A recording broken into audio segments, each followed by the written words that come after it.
Hi, everyone. Welcome to Youth Connections Café. We are here with Youth for Change Canada. We'd like to do a shout out to Youth for Change Canada for allowing us to be here. Youth for Change Canada is all about enriching the lives of young people and underscoring all the important topics of matters of the heart. Youth Connections Café also does the same, and we provide all kinds of subject matters that we could talk about online and in person through programming that we do. But Youth Connections Café underscores mental health and all that we do, and that comes into play in our daily lives. My name is Lynne McIntee. I'm your humble host for Youth Connections Cafe. And once again, shout out to Youth for Change Canada. Please follow us on social media, give us a like, and if you have any ideas for programming, we would love to hear from you. If you'd like to volunteer in any capacity for any of our events that we do, we'd also love to hear from you. Have some amazing guests here today. Let me just highlight the topic that we're talking about today. It's the importance of accessibility in our communities and how very important that is in everything that we do. I've had one guest before, and it's Megan Dundecker. So I'm going to read her bio, and then I'll introduce the next guest as well, guest speakers. And there are experts today. We're really excited to have them here. So little bio for Megan. She is studied autism and behavioral sciences at Fanshawe right now. She strives to make a difference no matter what and how to do that. She wants everyone to feel involved and included in their daily lives, and she would like to make the world a better place. And just by having Megan here today, she is definitely making our world a better place by sharing her knowledge and expertise in life and lived experiences. So we appreciate that very much. Welcome, Megan. Hey, shout out to Megan. All right, and we have Moira here as well, Moira Robertson. She is a member of YAC, and we are talking with Moira for Action for Inclusion, but working alongside other youth who are passionate about inclusion and accessible communities for all to bring awareness and acceptance for those differences across Canada. So welcome, Moira. Thank you. Thank you. It's such a pleasure to be here and underscoring the importance of accessibility in our communities. We've covered this topic before with a variety of guests, and I thought it very important to include youth in this conversation. So I don't know who would like to start out first, but I did issue questions ahead of time for anybody that's listening and tuning in. Um, so I'm going to go ahead with the first question and see who wants to jump in and take it. We'll be surprised. Let's check. All right. What does accessibility mean to you? And who would like to take the first question? Laura. I'll go Yeah. first. I think accessibility to me means that me and everybody around me, my peers, my classmates, my friends, my family able to participate is able to participate without barriers, whether those be physical barriers, social barriers, emotional barriers, like anything like that. The space and the activity and whatever we're doing is free from them so that they can participate in the same way and so that I can participate in the same way as everybody else. No, that's great. What a great starting point and talking point, launch point for all of us in this conversation. Thank you. Really appreciate that. We will field questions as we go. I'm going to pass that question to Megan as well. And Megan, I wonder if you can jump in and I'll just rephrase or say the question. It's what does accessibility mean to you?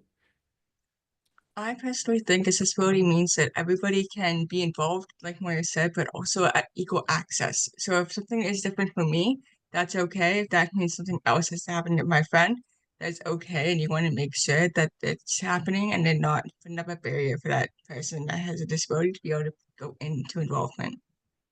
No, thank you very much. That just really opens up the conversation here. So accessibility creates a more welcoming, inclusive atmosphere. Yes. Yeah, that's kind of what you're indicating. Yeah.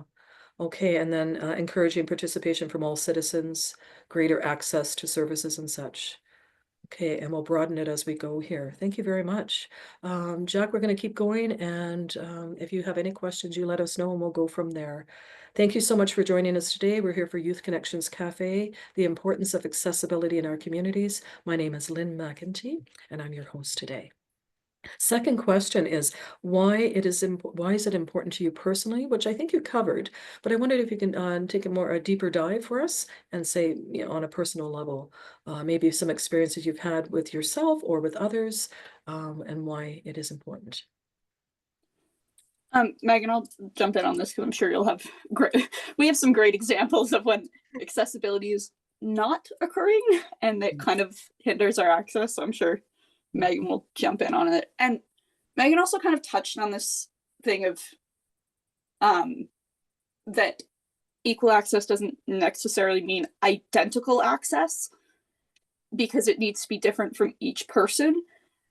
And I think that's kind of one of the issues that me and Megan see quite frequently in terms of accessibility for either ourselves or our friends is people think that accessibility means it has to be the same across the board, when accessibility is actually kind of, you have to make it different for each person or it's never going to work, and you have to work with each person's little quirks or it's never going to work. And I think one of the best examples of this, and I'm going to share it with as little identifying information as possible. When I was working at a camp over the summer, a few summers ago, it was during the time for the camp counselors where we were doing training, and we were in a group, and so I'm one of the camp counselors. We were in a group, and for some reason, and I still am not entirely sure I understand what was going on, somebody, like, what we were talking about is what dinosaur matches our leadership style. I don't know. I didn't know. I still don't know. I've told this story 100 times and people have tried to explain to me and I'm still lost. However, what I have been made to know is that it was like, like if your leadership style is kind of like out there and like aggressive, you're like a T-Rex. I don't know. It's still confusing. Either way, I'm sitting there in this circle of a bunch of people that are there because this camp was for neurodivergent kids. There was a lot of neurodivergent staff, all the way up and including the head of the camp. Mm-hmm. And this came up, and I'm autistic, and so this kind of really broad, confusing is what we were talking about. And I put up my hand and I was like, can somebody explain to me what we are talking about? I'm so lost. It would have taken 30 seconds to explain what we were talking about. Like, whatever, like, this is kind of okay. And then we keep going and I get to join in. Yeah. Instead, what was said to me was, oh, it's not that important. You can just sit this one out. Oh. And so for an entire, this was coming from one of the like people higher up in the camp that said this to me. Yeah. And so for the entire, and this is like a weekend, like it's not even the first week, like I've been there for like a couple days. And so I had to sit there for about an hour while everybody's going on about what dinosaur they are. I still lost. And I couldn't participate in a space where I should have been able to participate. Whereas if accessibility was in mind, and accessibility of, oh, this is how Moira's autism presents if she's not going to understand this extremely weird abstract concept, let's maybe explain it to her, or let's maybe choose something other than like just ask what leadership style you are. Just like, I don't know why it has to be compared to a dinosaur. I'm laughing with you. Yeah.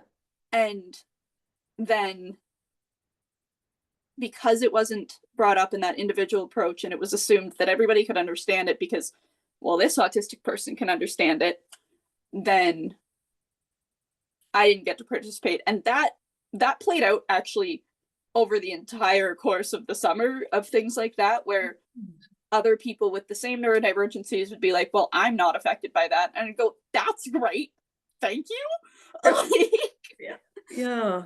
And whereas accessibility is that individualized approach, and it is that kind of just explain what you're talking about to Moira about the dinosaurs, or don't do it at all.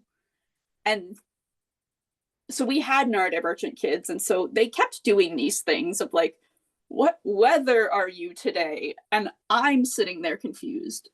And I had asked the other staff to stop doing that for my campers because it was confusing them and stressing them out the same way that I had been in the first week. Yeah. And they did not listen to me. And so I watched it, that same feeling that I felt sitting there not able to participate, repeat itself over and over and over again with kids who couldn't verbalize that, you know, I'm not the problem here. It's the fact that they, for some reason, need to know what weather I am instead of just asking me how I'm feeling. And I think that is why it's so important to me, is because I know what it feels like to not be included and not be able to join in. And then I can see that happening to other people, and it makes me so angry and so upset because I'm like, you know how simple it is?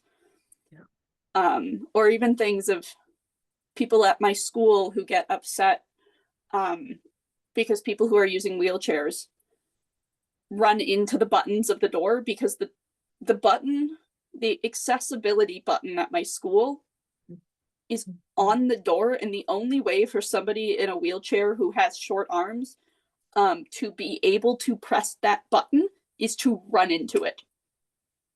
The button is made for people with things in their hands, not for people. But it says accessibility, and they're like, well, they can access it because there's a fancy little blue wheelchair symbol on it. And I'm like, yes, however, it needs to be back from the door in its own little thing, not flat against the door. Like, and so it's things of that, of then I see people talk negatively because, well, you know, they should be able to do it because it's got this thing. I'm like, if you took 30 seconds to just realize that's not actually accessible, you'd realize how messed up the whole thing is.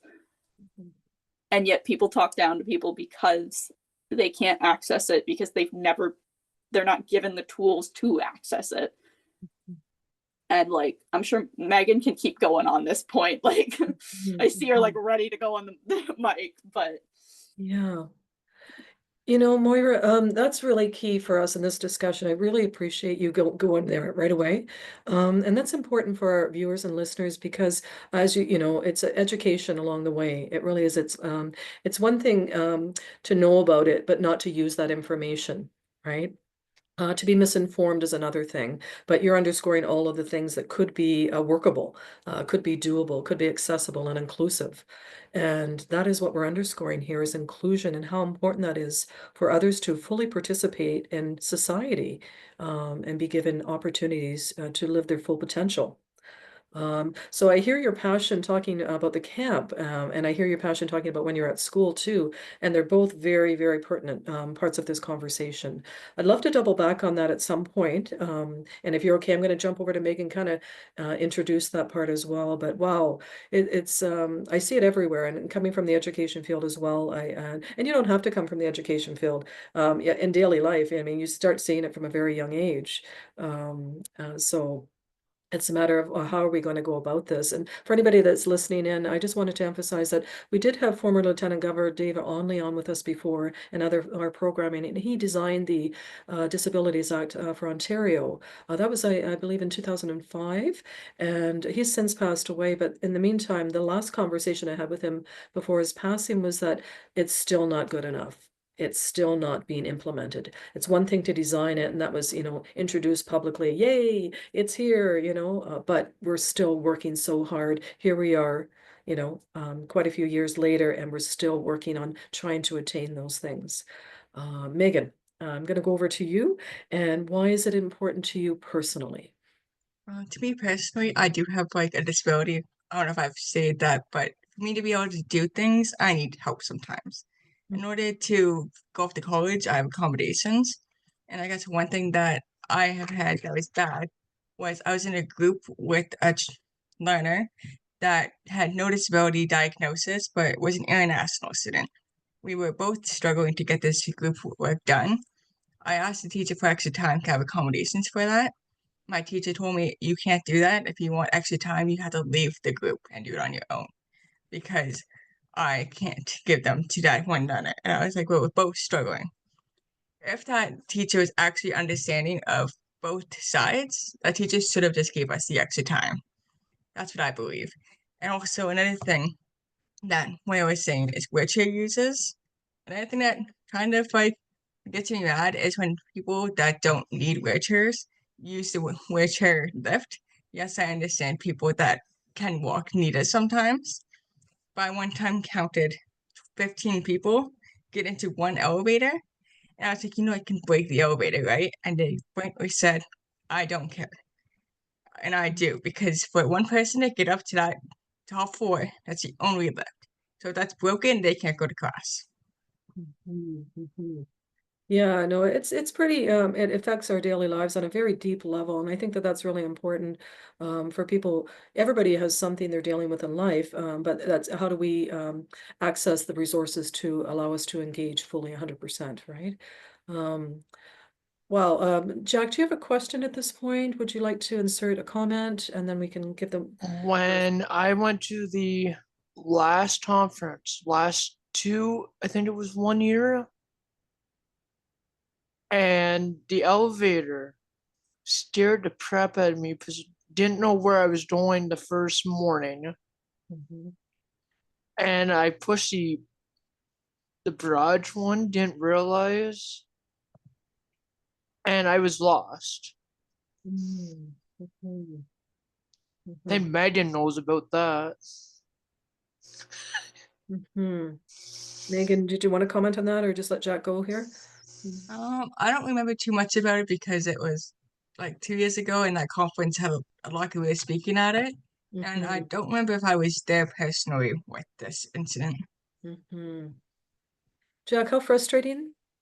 It was Mhm. hard to find where I was going the first morning, but then I realized, oh, this is not the right spot. Mhm. And then later on, I knew after that. Mhm. So what would have helped you there, if you could underscore that for anybody listening in and tuning in? What would have helped to eliminate that barrier?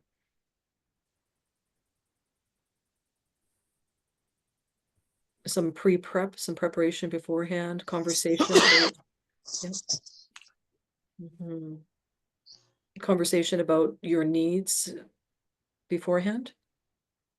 Yeah, yeah. But there was one guy was in the basement. He helped me get back to the front desk and everything. Mhm. Mhm. So, Yeah, and it's a wonderful thing when we can walk through this life together, right? And it's we're all very different. We all come to the table with many abilities, and but we have to acknowledge the needs of us individually. And that's so very key. So I'm hearing everyday life and everyday stories here. This is the human part, and I think that's what we really need to understand. It's not just a topic. It's something that we have to live and design in our communities. And part of that comes with education as well. And that's what we're trying to do here to empower others to listen in, advocate, and so on. So I'll keep going with the questions here. And Then can I kind of go yeah, off on them? yeah, please. Okay. Yeah. Because it Anytime. makes Yeah. like I believe Jack is talking about the community living conference, right? Yes, no, yes. And so I didn't go that year, but I did go the next year. And we have this lovely, lovely woman named Lashona with Reaction for Inclusion Mhm. who helps get us around those conferences. And so things of, even though she went to bed ridiculously early, would always give us like a set time and a set place that we had to be there, and then she would be there. And it was somewhere that we could get to easily, because otherwise I'm sure I would have done what Jack did and ended up in some weird part of the hotel that I didn't know where I was. And I think like people like that is what's really important for accessibility, is people who know your needs and are going to help you with it. Not like hover, like Lashona doesn't hover over us and go Yeah. like, oh, you gotta, but she kind of like gave us like set things, would text us of like, is everybody where they're supposed to be, and all of these things that helped us navigate this and still participate in this pretty fun, like professional kind of setting that we were all kind of a little out of it in. And I think that's kind of the important part of accessibility. And I think that Jack's highlighting of that person that helped him in the garage was somebody who recognized that Jack needed help and helped. And I think that's what's really important. And especially like Megan was talking kind of about school, and I've had, both me and Megan can talk for ages about the issues that we've had encountering accommodations at our school and them not being followed. There'll be people who will deny our accommodations literally before you write an exam. So I was about to go write an exam. I have to use a computer to write. I can't physically write. It doesn't work. Yep. And I had an accommodations counselor remove that accommodation that day because I didn't have an updated assessment, and I really don't know how to break it to them that autism is a lifelong disability. It doesn't go away. But I didn't have an updated assessment, and so they removed my accommodation the day I had to write that exam, told the exam center I couldn't use my computer. I went to go write then went on vacation. I went to go write my exam later that night, and I walked in, and the person that was there was like, yeah, we've been told you can't use your computer. And I'm like, well, then I can't write this exam. Like, Oh my what are you goodness. talking about? You've just taken the pencil out of my hand in the middle, like before I've even started my exam. I can't write this exam. Mhm. Luckily, the guy at the exam center knew me and went, you know what? Here's your computer. We'll sort it out afterwards. Write your exam. Because he knew that I needed that computer, because he has been dealing with these shenanigans for years. And so he knew that I needed that computer. He knows me. He also hands out mints, and everybody who writes in accommodations loves him because he hands out mints halfway through. But even when there's people who are trying to take away accessibility, there's always the people trying to help it go. And even my professor, I had something come up personally that I couldn't write a midterm last week. And so I went in, and she was like, well, do you want to email accommodations, or do you want to just go down there right now and we'll make sure it's done? And I went, yeah, let's go down there right now. So she walked down with me from her office hours to accommodations and went, we're moving this. Because had I emailed, it would have been a lot of back and forth, and then it would have been way more stressful. And she knew that. And so she saw me struggling and helped. This guy that, even though there was so many things stacked against me that I was not going to be able to get my accommodations and this exam was not going to be accessible to me, helped. And I think it's kind of that of, we just need more people like that, because there's always going to be the people that go, no, you can just write it by hand. It doesn't matter if you've had this disability diagnosed since you were in grade 3. Doesn't matter if you it's been proven that you can't write since you were in grade 3 and you've never written an exam ever in pencil. I don't even think you write them in pencil. I think you write them in pen. I've never done it. This is just proving it. There's always going to be those people. There's always going to be those people that go, oh, but do you really need this accommodation? And we just need more people that are there going, yes, they do. Because eventually it gets really exhausting having to say that yourself over and over and over and over again. And eventually you're going to wind up randomly in a garage basement not knowing where you're going. And if there's not somebody there to help you, then you're just going to be stuck in the random garage basement. And I think like Jack's story kind of really highlights that, of it was a complete stranger who still helped. Wow. Yeah, I totally feel that. As you walked us through that, Moira, I felt every moment of that.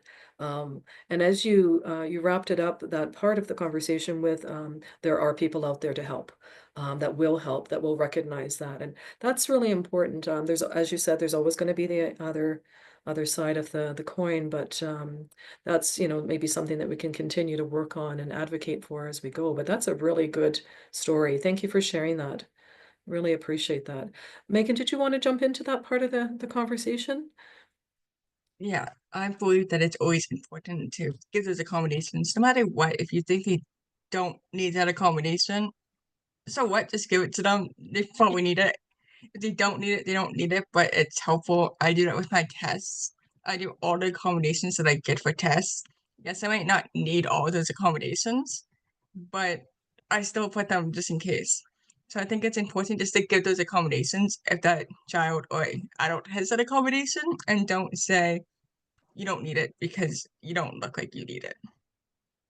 And yeah, it's so misinformed, right? And who's passing judgment there, right? It's not up to, it's the individual who's experiencing that in life that needs to make that decision. Wow, wow. Thank you, Megan. Anything else you'd like to add in on that, or an experience maybe you had where you weren't provided the supports that were necessary?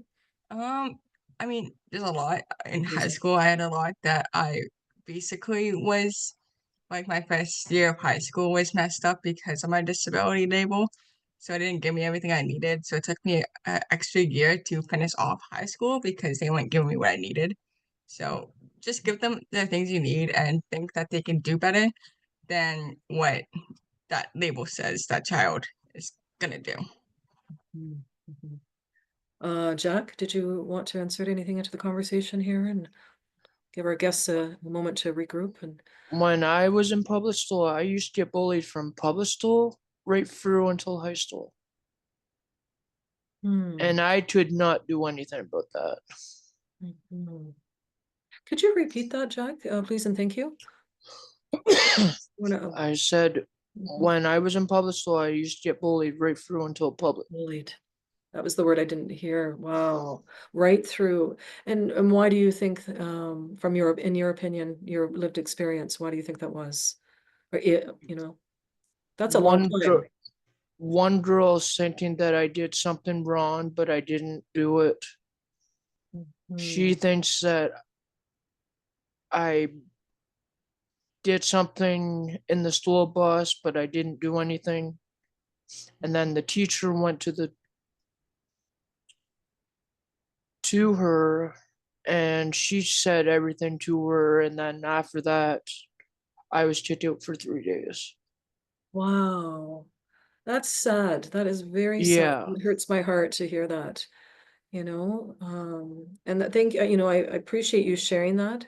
This is a real learning opportunity for us. And that you've risen to the occasion, because you have to. This is your life, right? Yeah. Wow. I'm sorry to hear that.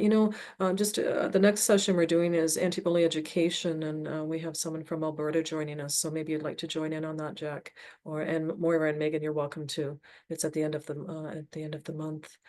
Um, and do you think, Jack, then, and maybe Moira and Megan can jump in as well at some point here, do you think that was because of people knowing about your needs that you were targeted? I think so. Yeah. Mm-hmm. Very cruel and mean, and not the high end of humanity there, when you're dealing with those conditions, right? Yeah, yeah. I'm sorry to hear that, and it also coming from the education field as well. That should be a no-go zone, right? Moira, Megan, did you want to add anything to Jack's comments there? I think like, and kind of you kind of went there, and I think me and Megan both made faces about the Yeah. yep, that's correct. Of the Yeah. do you think it was because they knew about your needs? And I think like the only accommodation that I had throughout elementary school was I couldn't write. That was obvious from the get-go. Like physically write.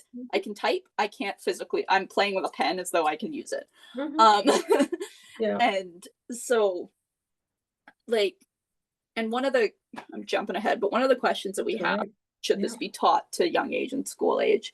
And I think about my time back in grade 3 and beyond, when my teacher decided the only time that I could use a computer, and so the only time I could do schoolwork, was during recess.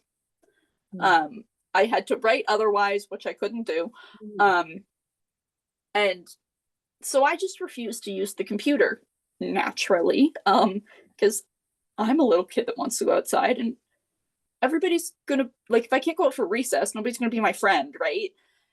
And then after that, I stopped using the computer. And so they're like, okay, well, now you can write. Only no matter how much you try to convince me I don't have a disability, it still exists. And I think at that point, then they started this sticker system that if I got a certain amount of stickers, for writing neatly, which I couldn't do, the entire class got a prize. Oh, goodness. I couldn't write neatly at all, which then started this, like, you can probably, as an education worker, see the vicious cycle it immediately started. Yeah. Of I can't write neatly, I don't get a sticker, so my entire class doesn't get a prize, so my entire class is annoyed at me, and so I can't write neat. You see where it went really quickly. And it also, like, at one point, I remember I could write something because I could write my name, like, write my name neatly. So I wrote my name neatly. And my teacher put it up on the board. And every single time that it wasn't, like, exactly like my name, she would point to that and go, like, I know you can write neatly, and so you're not getting these stickers for your class. And you can see how that goes really quickly. Yeah. And it's that same thing of, so you have a kid that, like, for whatever reason needs this accommodation, and these kids have not been taught that this accommodation is just an accommodation. So things like, maybe the kid is allowed to walk out of class and go on a little field trip when they need a break, or maybe they have the EA that helps them, like, do their work. And so, but the EA it's still this kid's brain, but so all the other kids see that, don't understand what that actually is, and so they go, well, why don't I get all of this special treatment? And then it comes into this whole vicious cycle. And I watch that happen in schools too. Whereas when you tell the kid, hey, this is what's going on, this is what this is, like, the EA is here because, like, how you can type things easier, they just need somebody to, like, help them, like, things like that, where you can explain what these accommodations are. Or when they see kids who have little toys, and when you call them fidget toys, all the kids are like, well, I want my fidget toys. But if you start explaining, no, this is what this helps them focus, whereas it distracts you. That's why you can't have it, is because it distracts you, but it helps them focus. When you explain that to children, they understand it, they get it really quickly. And then that cycle is immediately broken. Yeah. They're not seeing this kid as, like, being so much better than everybody else, and, well, why do they get all of these things and I don't get them? Because that's a natural response of kids. And you don't have kids going, well, they're not behaving, and so I don't get, like, to do this, and so I'm mad at that kid, not the teacher that's saying that nobody else can do anything because one kid isn't like doing what they're supposed to, because the kid can't recognize that it's actually the teacher who is doing that, not the kid. It breaks that cycle, and it breaks that bullying cycle far quicker than fancy little assemblies about don't bully kids, because no kid is going, I am going to bully the autistic kid. No, they're going, I'm going to bully the kid that's making weird noises in class because I don't understand why they're making weird noises in class, right? Like, and so putting up some anti-bullying assembly that goes, don't bully the autistic kid, is going to do absolutely nothing if you don't clarify what that is. Yeah. That's great. Thank you, Moira, for sharing that. That is so key in this conversation. Megan, did you want to jump in? You're working in the education field right now. And any comments regarding this part of the conversation? Wow. Like Moira said, kids do know. Kids understand. Kids know. Like, I have been in the education field, like, working with people with disabilities since, like, 2021. And kids know, they understand. If you're like, hey, this kid needs this. I work at a summer camp, like I've said, and I'm a one-to-one support counselor. And I'll explain to the cabin group, or, like, the group they're with, before that kid comes. I won't, like, say the diagnosis or anything, but I will say this kid needs this help, this help, this help. And it's because of, like, they have these specific needs. Those kids are understanding. They're like, oh, okay, thanks for letting us know. They know, and they know how to accommodate too. People just think kids are like not able to know, but they do. They just treat them like they would treat their friends most times. Yeah, that's hopeful actually, because then, if we attach a stigma to introducing it in the conversation, then that's always going to be there. But if kids make up their own, mind and they see it in a positive way, that's my friend, my friend needs this and I need that. That's okay to identify that as, and vice versa. Wow. Jack, do you want to jump in onto the comments from Moira and Megan about that?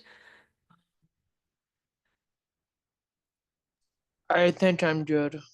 Yeah, you think you're good? Okay, thank you. So then we jumped into early on, educating very, very early on. So that starts very young then. You're identifying that. And so you think that's very important in our society to introduce that, not only to the children, but the adults in our lives. Yeah. Because it's one thing to have something that says a policy, but it's another thing to be fully trained in what that's about. Yeah. Okay. All right. Well, thank you. I'll give you guys a moment there. So what are some key accessibility considerations you think are often overlooked? We've kind of touched on it, but I wonder if we can take a deeper dive. I guess one personally, I don't get affected by it, but like events at my school, sometimes they'll have like the big flashing lights, and I like they don't put any triggers on it. So like say somebody that has like epilepsy or even seizures to lights, when they don't know that's coming and they're just coming in and like that can set them off. And like they don't give a warning. If they gave a warning, yes, but it's also preventing that person from coming into that event because they don't want any health concerns. So either giving a notice of that or even not even having the lights because it'll be like a dance that they have going on and they'll just have lights and I'm like this is not even fun for like someone that's not affected by these lights. Yeah, thank you, Megan. Appreciate that. Moira. And I think it's kind of that thing of like that Megan said of it doesn't affect her, but it does affect other people. And I think that's that's the key consideration that has always missed is just because it doesn't affect you does not mean it doesn't affect other people. And so things of like blocking sidewalks, just get out of the way. When with all of this snow that we're all like having to clear and deal with and don't know what to do, we're prioritizing the roads, not the sidewalks, which then means that people with mobility issues have two options.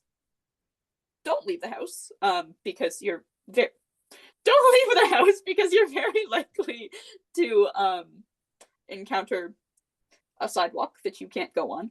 Or two, go in the middle of the road and make everybody mad at you going, why is that person in the middle of the road? Well, perhaps because they can't go on the sidewalk. Which then just puts people in danger as well. And I think it's kind of that thing of all of these people clearing the snow are not thinking of the people who can't leave their house now because you have put all of the snow from the road on the sidewalk.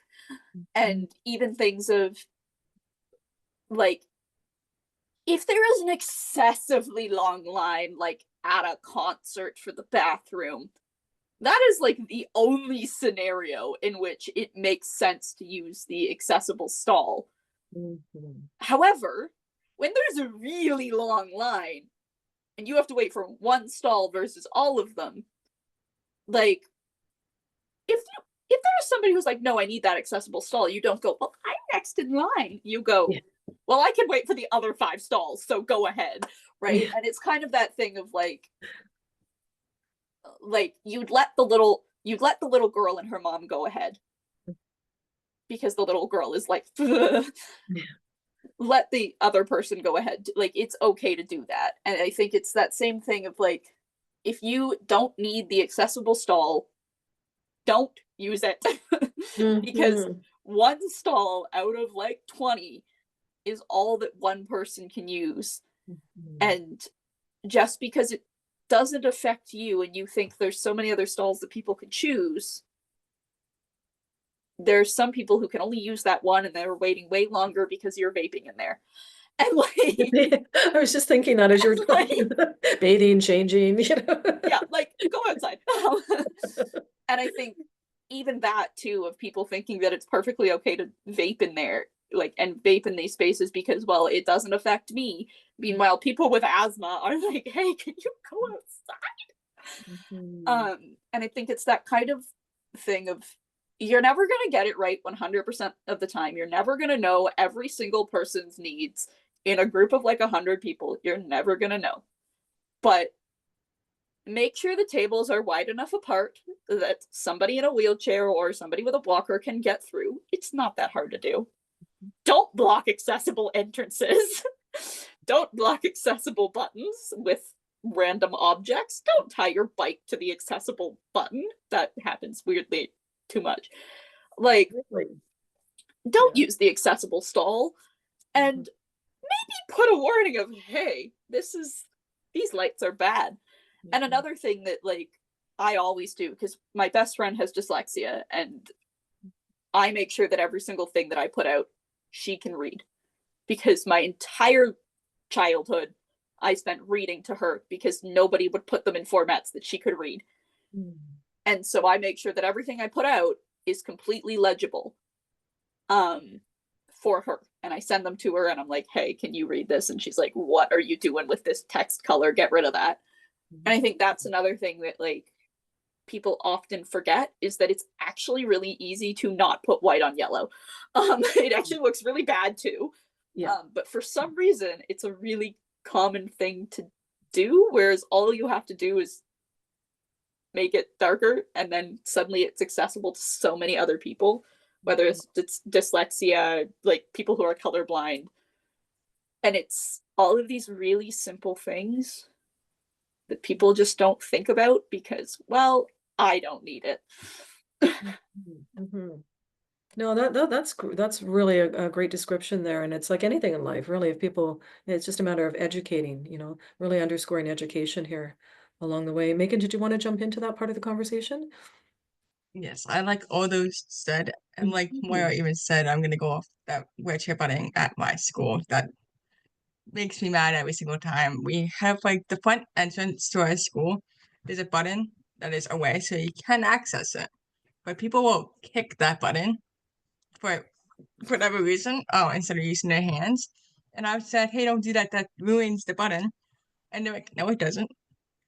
Yes, it does. And it has been broken like 3 times this semester alone. And not only does that cause it that we can't get into the school after hours because it's a fan card as well to get into the school with the scaring our student ID, and you can't get in, but also you can't use the wheelchair button on a good day. And then another one is with the elevated lifts again. Is I have had to say this a bunch of times. People will push the button to get down or up a bunch of times because they think it makes it faster. Hate to break it to you, it doesn't. And it actually causes it to like break, and they don't think that's gonna happen. I'm just thinking as you're talking there, I think about people parking in the accessible parking, and how common that is. And people don't skip a beat, and then, you confront someone and that becomes a confrontation then. That's unfortunate, and that's their only way. I actually just noticed that at the shopping center, someone was blocking the ramp. And there's someone trying to get up there with their wheelchair, and there was a car parked right there. It's like, wowee, so they had to go all the way around, or someone trying to manually push their wheelchair. They don't have an electric wheelchair up a hill on a snowy sidewalk day, like a steep hill. And that's their daily life. And, so anything we can do to help put empathy and putting yourself in the shoes of another, that compassion is so key. And those are the core things that we're taught very, very young in our life, so how do we become leaders in society by creating change, and we're all advocates for that. Jack, did you want to jump in? I think if someone was having a hard time getting up that hill, I would have helped them. And they were solo, and like it was really hard to watch. And then that wasn't the first time I've seen that person do that, right? So yeah. What would you do, Megan, if you saw someone doing that? I mean, if I could help, I could help, but sometimes people in wheelchairs don't want that help because they'd like to be independent. They like to be their own body. But if they would like help, I'd be like, hey, do you want help? But you don't always have to help. It's great that like people want to help, but like people in wheelchairs are humans too, and sometimes they don't want that extra push. Good Well, point. and I think it's things of like especially like people with disabilities, no matter what the disability, we're so unbelievably used to just everything everything that could be accessible to us just not because somebody doesn't care. And I think like somebody like that who, like you said, you see them all the time, they're probably perfectly capable of getting up in the snow. Yeah. And they just like I'm sure they don't, as much as any of the rest of us don't want to walk through a pile of snow, they don't want to take themselves through a pile of snow. And I think like it's kind of that thing of we're all so unbelievably used to it that when we like when somebody who doesn't have that disability sees it, they're like, wow, that must be so bad, that must be so frustrating. Meanwhile, we're like, this is just a part of our daily life. Like Right. And that's it what would it be is. great if people would clear the sidewalks. It would be great if like anytime I go into a government building, they don't make me write out forms and I have to take my mother just to fill out the form. It would be great. However, I'm so unbelievably used to it at this point. People are so unbelievably used to having to go through all that slush. And I think it's kind of that thing of it's just people's daily life. And we see it as like, oh, that must be so frustrating. Meanwhile, it's like one part of their day. At a certain point, it might get extremely annoying when you try to get to school for the 10th time and can't open the door. But it's kind of that thing of we're so used to it, which is also really depressing when you think about it. But like, Yeah, no, for sure. Something that's popping up, and this is sort of I know we have about maybe another 15 minutes together, and we've got a lot of topic to cover. And I'm so grateful for you both being here and sharing your knowledge, your experience, lived experience. But your input is so valuable to us and our youth, so we appreciate it, and us as adults as well. I know I didn't write this one down, but well, actually, you know what? I can go with this one, actually, if you don't mind. What are your thoughts on the importance of inclusive design principles? So I know in the work that you do, perhaps you can both speak to that. So who would like to take that one first? I can if you want. Yeah, Um, please. I believe that should be used as an advantage because like there is like the universal design that is basically, for anyone who doesn't know, is like there's the accommodations put in place in childcare centers and schools that is for anybody. So like a schedule, like a daily schedule, there's like timers. And I think if you can use it for everybody, it's great because then a child that's not diagnosed with anything but likes to know what's going on, it's helpful because they don't have to ask. It's already there, put in place.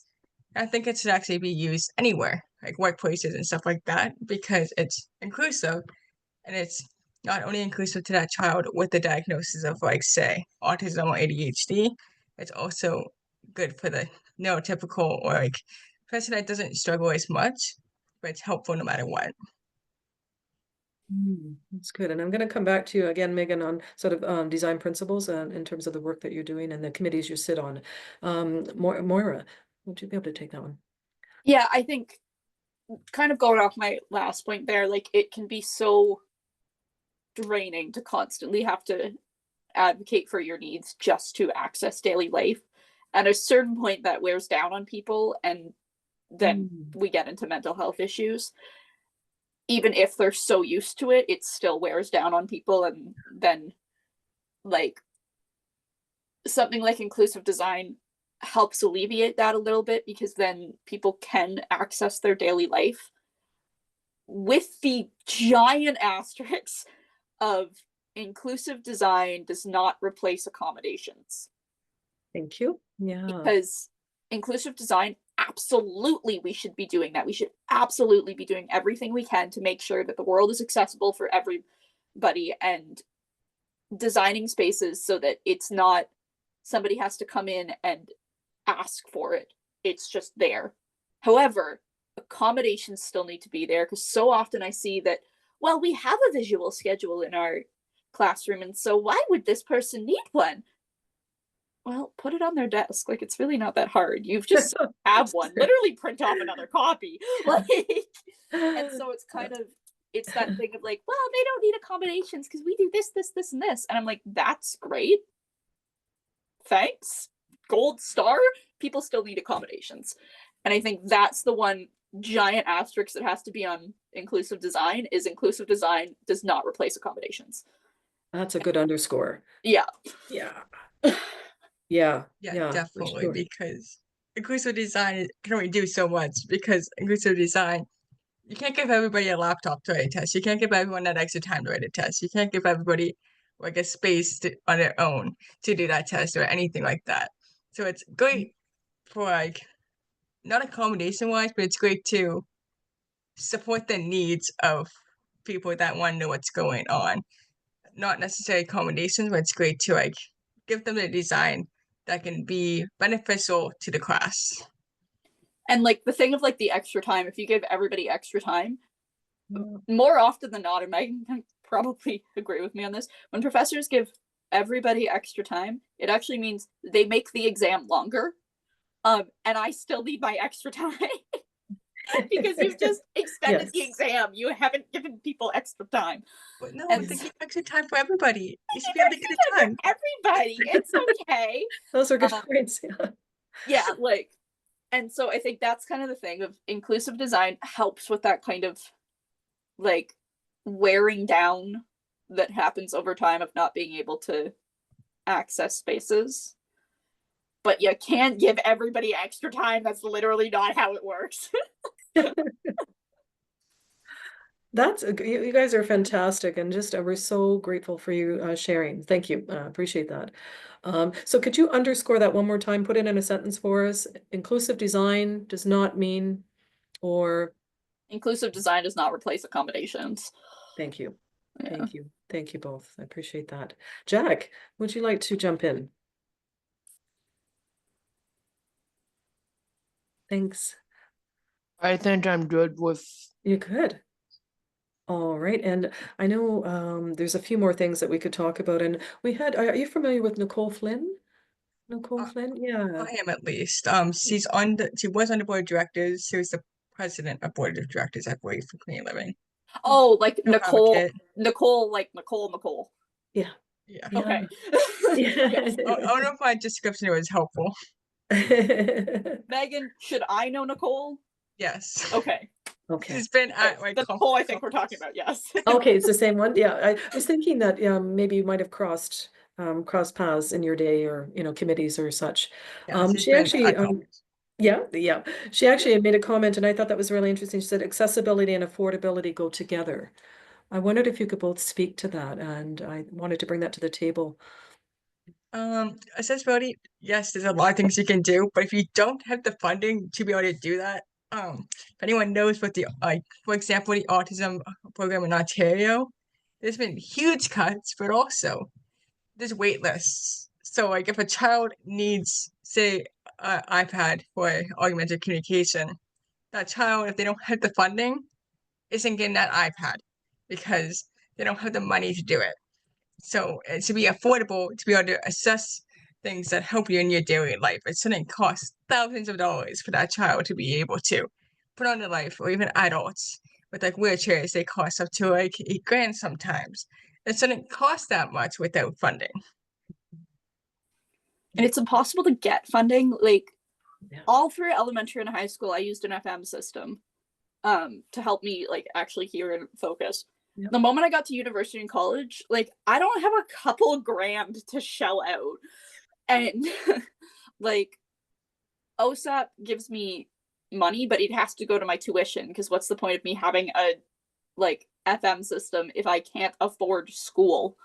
And like, and so for 6 years, 7 years, 6 years, for 6 years of post-secondary, I have not had one of my accommodations because I don't have a couple grand to shell out on it. Like, Could you explain what an FM system is to our listeners? And so think hearing aids mixed with a microphone. So they kind of, I have things that go in my ear specifically that then the professor or teacher or whoever has a microphone Mhm. that only I hear the louder version of them. Mhm. And not And so having things of that. like, I've had to go up to professors and be like, you can't just not use the mic in these lecture halls. I can't hear you. And Yeah. they're like, oh, well, I speak loud enough. I'm like, Oh. I don't care. No, you don't. And so it has turned into like that ridiculousness. And me having to carefully pick my classes and my professors because I don't have a couple grand to shell out. And so Nicole's kind of thing, if it has to be affordable, it does, because it's great if we have all of these things that help people access the world. They have to be able to access them. And regular people don't have a couple grand to shell out every couple of months to be able to access these extremely expensive things. Because even stuff like, for some reason, AAC on iPads, it's like an app that you have to pay a subscription for. Like, that's so great. I'm so glad I have to pay a subscription for my voice, right? Yeah. I know. It's one that's $14 a month that I paid for camp. I Yeah. went to one because the camper that was like had like basically I like to call selected museums situational museum because they're not selecting to go mute. I bought the app because I had a lot of like campers that would just go mute sometimes, and it was like $14 a month Oh, just to be able to accommodate my campers. wow. And you Yeah. paid for that? Yeah, My goodness. Wow. Wow. And like That's sensory tools are all, like, if yeah, teachers have them, they're coming out of their own pockets. yeah. yeah, Oh, like, it's all stuff that is not funded. Flexible seating, Mm. the Yeah. school boards are not paying for that. Like, yeah. and so it entirely depends on whether or not you wind up with a teacher who has a rich partner. Like, and like, let's be honest, that's what's going on. And so if you can't access those things because you can't afford them, then what is the point in even having them? Right. Yeah. Yeah, no, and that's key. I'm glad that was brought up and we were able to talk about that because as we, I know this is we could go on definitely for sure, and we could probably invite you back if you're both okay with that. I'd love to continue the conversation, and we've had Nicole on as a guest before as well, and it's the core of everything we do, and you guys are just so great, really great. Thank you. We got a couple more things if you're okay with time for maybe 5-ish, 10 minutes. Okay, okay. All right. Thank you so much. Are you guys familiar with the sunflower at the airport then? Yeah. The I am. sunflower lanyard? Go ahead. Yeah, Megan, you want to jump in? Yeah. Yeah. Yeah. The sunflower land and my like what I know is basically you can request a sunflower lanyard if you need extra support and extra needs, and you basically wear it, and it basically says you're a hidden disability and you might need the extra support. I think that's great, but also I don't like the idea because that's basically putting it out to the world that I have a hidden disability and I need the extra support. When if you just Good tell the point. person you need help, you should be able just to get that help without being basically shown off to the world with that lanyard, in my personal Mhm, opinion. mhm. That's what you had said, Mario Lanyard. I'm sorry, I didn't hear Yeah. you at first. And, and I feel like it also, like, it's been kind of co-opted into a fashion statement that it's lost its original meaning. And I think that kind of has not helped have been like people are, and then it got turned into a mask exemption thing during COVID. Like, Yeah, I I think find use one for that, and I was like, okay. in principle, it's great to have something that says, "Hey, I need some extra support," because maybe I can't verbalize it to you. In practice, it does not work out that well. And I think even things of like, so recently I was, I'm good. Recently I was in a car accident, okay? In something that stressful, I need to have my mother on the phone. Yes. I only have one phone. Okay, I have one phone. Yeah. So I called 911 and I am on the phone. I've given them all of the information that I know I'm supposed to do. And I went, okay, I need to hang up. I need to call my mom. And they're like, well, no, you have to stay on the phone until the police get there. And I go, I need to call my mom. That 911 operator should have heard that and gone, okay, great. We don't need an ambulance. You don't need to be on the phone. we can hang up. We have every piece of information we need. We have your cell phone number if you need to call back. That should have been the response. Yeah. I should Right. not have then had to go, I have autism spectrum disorder. I need to have my mother on the phone or I cannot navigate this situation. I'm hanging up. We do not need an ambulance. That is what I had to do instead. That 911 operator should have said, okay, that's great. Oh, You need to call, like, should have gone, okay, you need to call your mom. Great. We've got everything. wow. Instead, I had to yell at a 911 operator. No Right? kidding. And so that's the same thing of obviously they wouldn't have been able to see that I have a lanyard, but I had to disclose that information in a moment of crisis just to get my mother on the phone. Like, How stressful is that, honestly? exactly. And so that's where kind of like that type of thing of like, hey, this is like a visible thing of when I say I need my mother, I need my mother. However, even when I disclose that, I have to argue with people all the time of, hey, like, I need my mother. Like, I have never switched pharmacies. I have never switched doctors just because they know if my mother calls, they're allowed to speak to her. Yeah. Because once you're an adult, and so that kind of thing saying, hey, I have a disability is great. However, even with people knowing that, they're never, it's great in theory. It's never going to work in practice, unfortunately. You could just be nice to everybody, like, and go, hey, you look like you need some help. Do you need some help? Without having to disclose it to every single person at the scene of an accident. Right, yeah. And that's traumatizing as it is, having to disclose it Luckily, the again. police officer that showed up was very, very nice. I think probably because he had that context. Yeah. Wow. And it was really obvious when you showed up at this, at who was the one that yelled at the 911.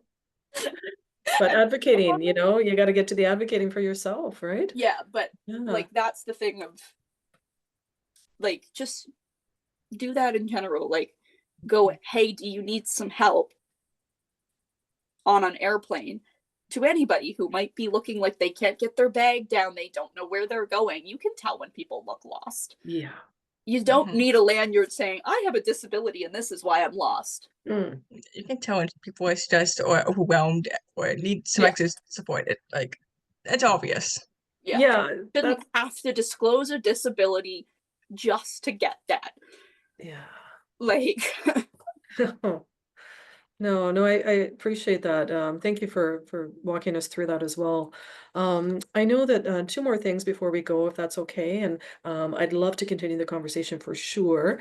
I wondered, so the work that you do, but I wondered if you could just talk about what is necessary. So I'm just looking down at my sheet because one of the conversations I had with someone, they said they felt compassion and inclusion, justice, dignity, and hope was all part of accessibility.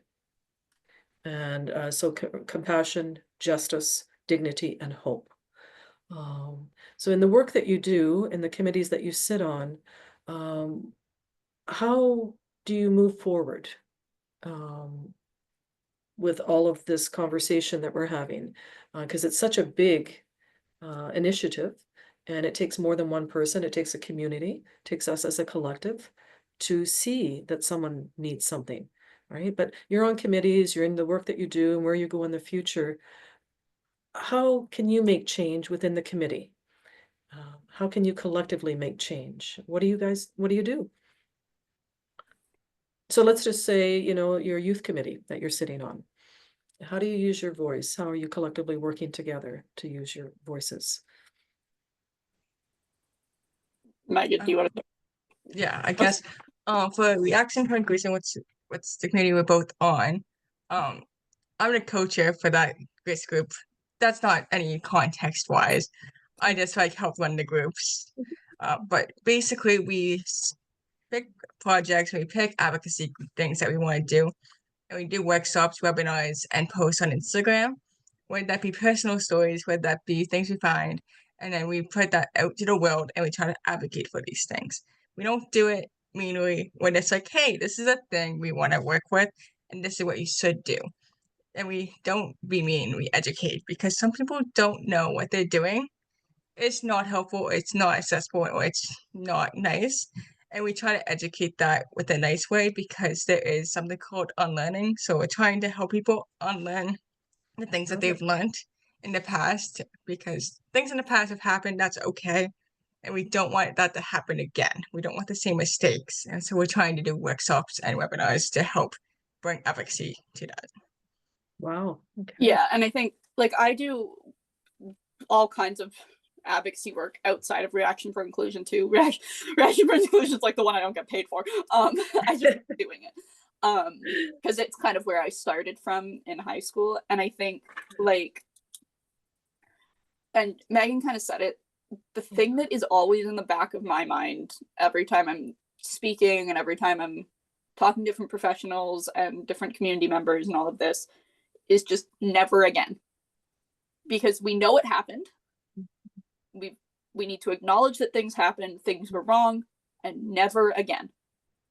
And I think that's kind of like, that's what I always think of is never again.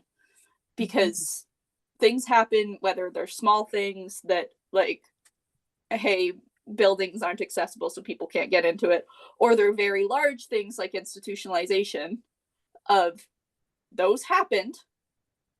This one's a much bigger issue, and that's kind of where we got to this one actually. That never again. So let people have freedom, let people have like the ability to exist in community and in society as the like contributing and important members that they are, and never again. And I think that's kind of what accessibility has to come from, is that never again are we not going to have a society that is not accessible to everybody. The other one that Megan kind of talked, and this is a little bit less of a serious one, that sometimes people say the wrong thing, they do the wrong thing, but it's coming from a good place. And that's what is important, is to jump on that coming from the good place. That's where I like to use the phrase, right train, got off a few stops too early. Oh, right? Like, you're on the right train, you got off a few stops too early. good one. Yeah, and so that's kind of the thing. If sometimes people are saying things, they're doing things with good intentions, and that needs to be recognized, that they're doing them with good intentions. However, you got off a few stops too early. Let's get back on that train and get it to where we are looking at that dignity, respect, understanding, and working to create a community and a society that brings that forward. And that's kind of where, like, in Reaction for Inclusion especially, like, we kind of focus in on, like, there's some parts where we focus in on the never again, like, we've all experienced these things, but a lot of what we focus on in Reaction for Inclusion is the right train got off a few stops too early. Like, of the people are coming to listen to us with good intentions, and they're wanting to learn, and that's what's the most important part. It's not that they aren't there yet, it's that they want to learn to get there and to be able to enact that never again kind of mindset. That's great. Wow. Yeah, I love my right train few stops. Yeah, that's a good one. Yeah. I'm going to keep that. You were going to say something, Megan? Yes. Thank you. I guess when you said dignity, a term that I like to use, and you use in the healthcare and like school system, is DIPS. So it's dignity, independence, preference, privacy, and safety. So you want to make sure when you're working with those people or anybody, you're doing all those things. So you're doing all of that in mind, and it's not for your sake, it's for that person's sake. So you want to make sure dignity is in place, independence. If that person needs extra support, like prompting with like hand over hand, you're making sure they're okay with being touched, and you're not just like touching them. And like privacy is that, like, when you're working with them, you're being private about it to the best of your ability, and you're not saying the things that they need. Preference is basically, preference is like, do you want to do this or this first? And safety is the number one key. If you're gonna be working with people, make sure the safety is in place. Amazing. So would you then say that those are your words of wisdom? I was going to ask you if you both had words of wisdom for us for learning. Yeah. I would say probably to keep those in mind, because those are all key factors, but also just like be open about learning and being open to new things as well. And I think like the other thing too of like if people are taking this back to their organizations, their communities, there's always going to be the people that don't see the importance of it, and that's going to be so disheartening. Yeah. But the louder you get, the more people come to join you. And Ooh, like yeah. people, there's always going to be people there too that know that this is important and are there to back you up. And sometimes you just have to be the one to make the first step. And that's the scariest part, is having to be the first one that just goes, hey, this is not okay. And but there will always be people behind you that will be like, and that's kind of like, you're never going to get it right the first time. You're never going to get it right the second time. But being the first one trying means that all of those people behind feel a lot safer coming forward. And there's always going to be people that come and that agree with you and that are on your side. And it's totally okay to do it and not be entirely sure what you're doing. Like, what's the worst that could happen? You get it wrong. Oh no. Then you fix it. Right? Like, and it's kind of that thing of like, the louder you are, the more people will come. And what's the worst that can happen? That's a good one too. Somebody might tell you that it's a dumb idea. Like, Yeah. Yeah. And oh no. Yeah, I know for sure. I actually really like that because it's much like acting. What's the worst that can happen? Just someone's gonna laugh. Well, okay, that's all right. Works for me. Wow. Thank you, Moira and Megan. Jack, we're wrapping up, and I'm just about to have us all sign off. Is there anything you would like to ask Moira or Megan or mention? I'm just happy that I can see them again. Oh, that is amazing. Well, we are just so lucky to have you. Appreciate it very much, and have everyone tuning in and listening to this conversation. Let's continue the conversation again when we have time in our schedules. We are very grateful. We've had Moira and Megan. We've been talking about inclusive communities and how important that is for all of us. It's a Youth Connections Café. Shout out to Youth for Change Canada for allowing us to be here in this safe space where we all feel very comfortable to contribute in conversation. Follow us on social media. And again, please give us a like. If you have any ideas, if you'd like to get involved, please do so. We'd love to hear from you. Thank you very, very much. We look forward to seeing you again. Bye, friends.